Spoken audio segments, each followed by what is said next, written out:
If you want to adjust your clip audio, you can hit the volume icon on the bottom and you can adjust it to make it even louder or softer. If you want to fine-tune it a little bit more, there's a few things that you have to do before you get to that point.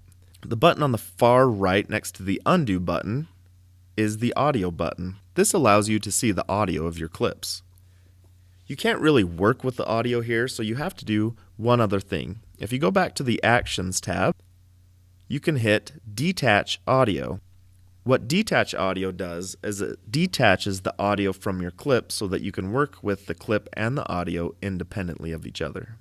And just like the clip, I can highlight that audio and I can move it back and forth. You'll see that down at the bottom, I can adjust some of the actions, the speed, and the volume. So we can split the audio, we can make it our background, or we can duplicate the audio. If you go to speed, you can do the same thing that you can do with a video clip, but just with audio. Volume allows you to change how loud or soft it goes, but it also allows you to fade in or out the music. If you hit the fade button, it will allow you to adjust if it fades in or if it fades out and for how long. All you have to do is take your finger and drag those arrows, and the more you drag it to the middle of your clip, the longer the fade.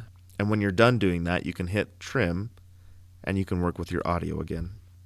If you go back to the Actions tab and hit Background, it's going to change it so your audio file is in the background. So anything you place over that, it's going to be a little softer than what you place over it.